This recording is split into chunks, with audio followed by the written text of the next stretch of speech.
Welcome back to Braintree Today. I'm Martha Konstandinidis and you're watching BCAM TV. Now we'll be getting into our latest stories from the week.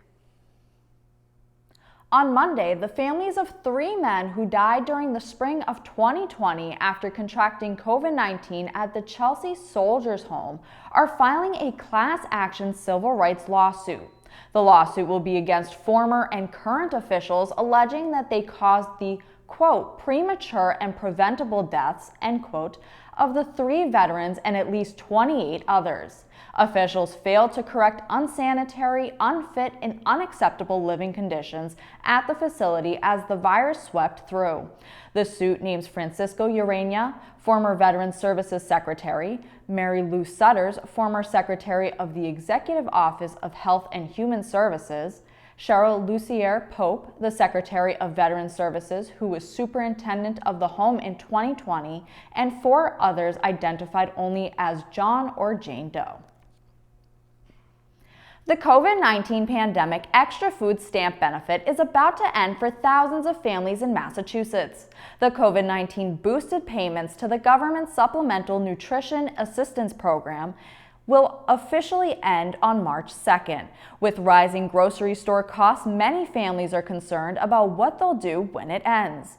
Based on data from the Department of Transitional Assistance, about 647,000 families will lose an average of $150 a month from the extra monthly payment. Now, advocates have been pushing state lawmakers to give the ending benefit a lifeline. On Tuesday, the state's House Ways and Means Committee agreed to support the governor's supplemental budget proposal, which would cover part of the food benefit loss for 3 months. The House is expected to meet in a formal session to take up the proposal. Andrews McMeel Universal, the company that syndicates the comic strip Dilbert, said it is cutting ties with the creator, Scott Adams, after his racist remarks about Black Americans. In a statement, the Andrews McMeel chairman, Hugh Andrews, and CEO and president, Andy Sarayan, said the company was severing their relationship with Adams and condemned his remarks. Hundreds of papers, including the Boston Globe, have followed McMeel's decision to drop the comic strip. Editor of the Globe, Nancy Barnes, said in a statement on the Globe's website, quote, "The Boston Globe has made the decision to drop the Dilbert strip in the wake of racist comments by creator Scott Adams on his video show this past week. Some of these comics are pre-printed and inserted into the paper in advance. It may take us several days to eliminate new ones from your printed paper and our website," end quote. On Wednesday, President Joe Biden said he's not confident that the Supreme Court will decide to clear his student loan forgiveness plan. The Supreme Court listened to oral arguments that challenged the president's student loan plan. Biden and the White House have continued to confidently express the legal authority for the president to implement the plan through executive action. What will determine the fate of the plan is if Congress gave authority for the executive branch to forgive debts through the HEROES Act. The Biden administration has repeatedly pointed to this law in the last few months because it gives the Education Secretary the authority to waive or modify federal student financial assistance programs when deemed necessary in connection with a national emergency. Thanks for watching Braintree Today. We'll be right back with more after the break. If you're 50 or older, it's important to stay up to date on COVID vaccines. Boosters greatly reduce your chance of severe illness, hospitalization, and death, and are an important defense. Even if you've already had COVID, schedule your appointment today at mass.gov/COVID booster. Welcome back. Now let's get right into some more stories. The Town Council meeting on Tuesday, February 28th was dominated by discussions of the recent fire at the Clean Harbors location, with members of the council and residents of the area seeking answers and solutions from town officials and representatives from the facility. During the meeting's public comment portion, residents spoke of their frustration regarding how news of the fire was communicated, along with questions over possible health concerns, malfunctioning fire hydrants, and concerns about the potential hazards that line the banks of the Fore River. Here's a clip from the meeting. Thank you, Madam President, councilors. First, I want to start off by saying that on the evening of the fire, I did have a post put out at 11 p.m. when I arrived, out of an abundance of caution. At that point, we were still investigating as to where the fire was exactly on the site and what was burning. And I will say that I should have made a robocall at minimal the next morning to explain what had transpired and that it was safe for folks to go outside.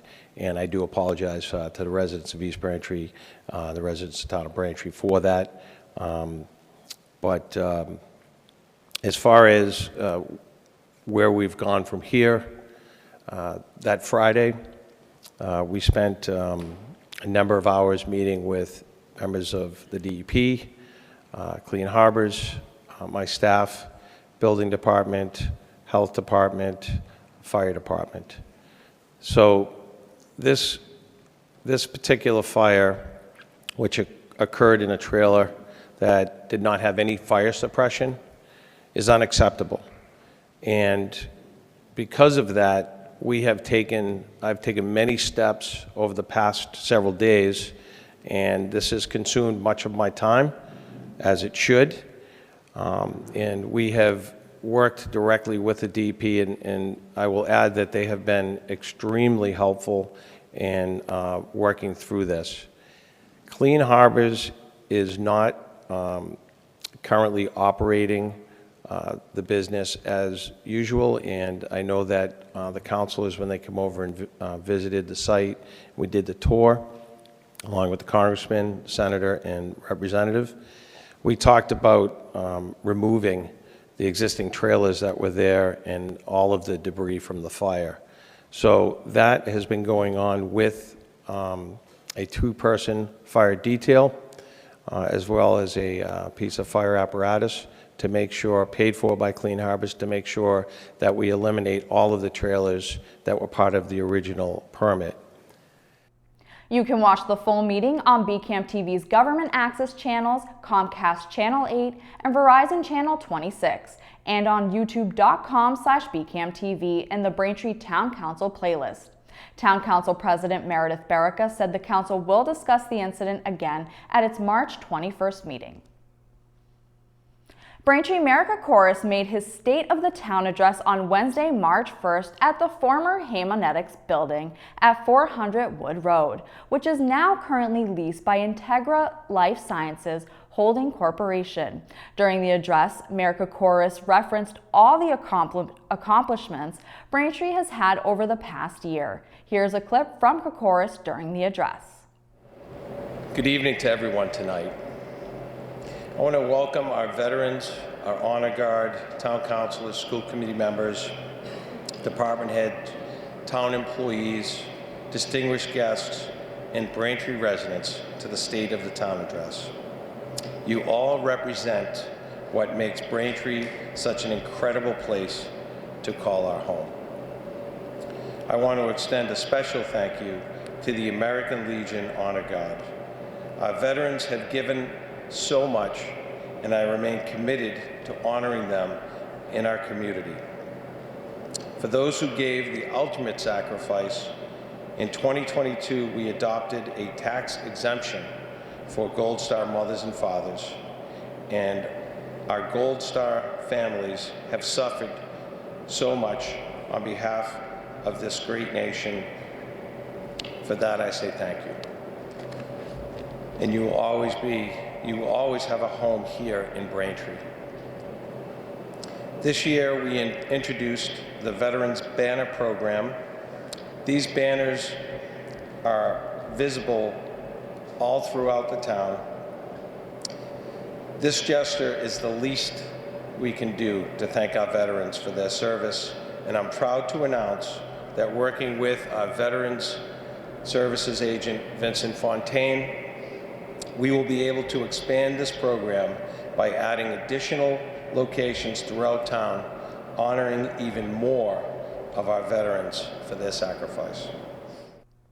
You can watch the full meeting on BCAM TV's government access channels, Comcast Channel 8 and Verizon Channel 26, and on youtube.com/BCAMTV in the government meetings playlist and the town special events playlist.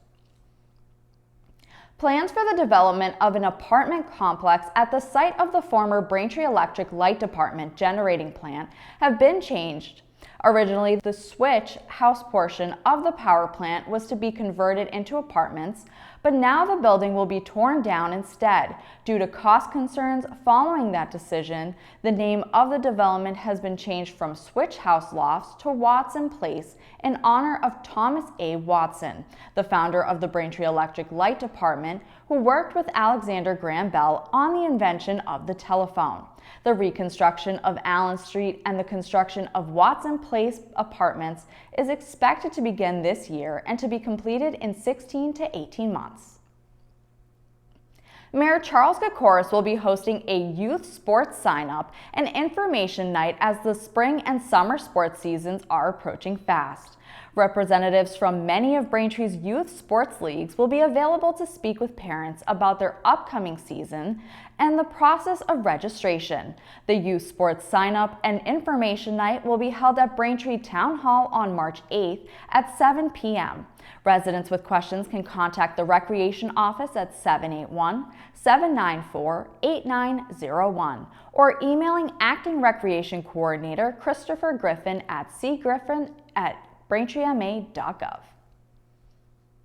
Wednesday night, both the boys and girls hockey teams played in the round of 32 MIAA tournament.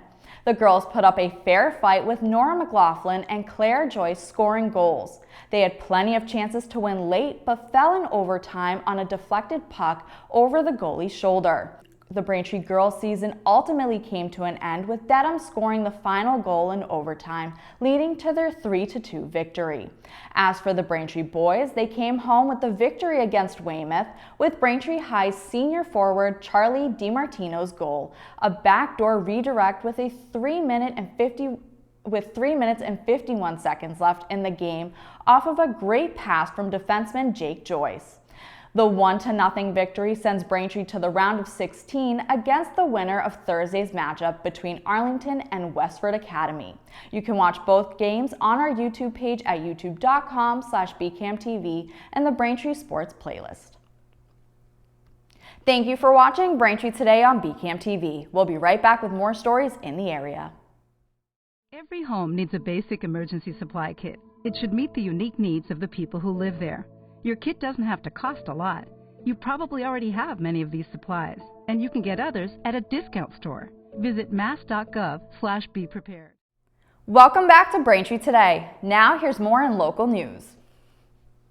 The owner of the natural gas compressor station on the banks of the Fore River has notified state officials that it will release natural gas for the next few weeks for performance maintenance on the pipeline. Enbridge, the Canadian-based energy company that built the station, notified the Massachusetts Department of Environmental Protection that the planned maintenance would take place during two 24-hour periods between Thursday, February 23rd and Tuesday, March 7th. Enbridge says the maintenance involves placing a cleaning tool and an inline inspection tool inside the pipeline. Since the tools are propelled through the pipeline by natural gas, the maintenance depends on certain flow and pressure conditions that are impacted by weather and demand. The company estimates that approximately 54,000 standard cubic feet of natural gas will be released during each 24-hour period. This has been reported to the state by the owners because they are required to notify the state of any expected release of natural gas exceeding 10,000 standard cubic feet. After 8 months of negotiations between Quincy and its teachers union, a potential strike is the prediction from Mayor Koch. The Quincy Education Association has been negotiating with city representatives since last June, yet the two sides have not been able to reach a compromise. Teachers have demonstrated outside school committee meetings several times, and parents have spoken up on their behalf during the open comment period and in letters to the board. On Wednesday, Quincy Mayor Koch, who chairs the school committee, said he believes Quincy teachers may be headed for a strike, saying, quote, "I believe they want to strike. I believe it's the part of the strategy," end quote. He went on to say, quote, "We've seen it north of Boston and they want to plant their flag to the south," end quote. Scituate will host the South Shore's largest St. Patrick's Parade on March 19th. Scituate resident Ed Kelly, who has organized the day's festivities for more than 20 years, said attendees can expect an exciting array of sights and sounds, including floats sponsored by local businesses and neighborhood groups, 2 pipe and drum bands, and 9 other musical acts. The roughly 2-mile route from the Old Gates Middle School to the Scituate Harbor Community Center on Jericho Road will take place on Sunday, March 19th from 1 p.m. to 3 p.m. For more information on Scituate's annual St. Patrick's Day Parade, you can visit weloveparade.com. The annual Boston St. Patrick's Day Parade will take place in South Boston, the city's predominantly Irish-American neighborhood, on Sunday, March 19th, from 1 p.m. to 5 p.m. The parade has been a tradition in South Boston for more than 110 years. Attendees can enjoy various marching bands, dancers, elaborate floats, police and army contingents, novelty vehicles, and a general green atmosphere. The route for the 2023 St. Patrick's Day Parade begins at the Broadway T Station and ends at Andrew Square. For more information, you can visit thebostoncalendar.com or bostondiscoveryguide.com. Thanks for watching Braintree Today. We'll be right back with more in entertainment. Want a year of no-cost birth control with just one trip to the pharmacy? Access, a Massachusetts law, can make it easier. Get more control over your birth control. Find out if you're covered. Learn more at mass.gov/birthcontrol.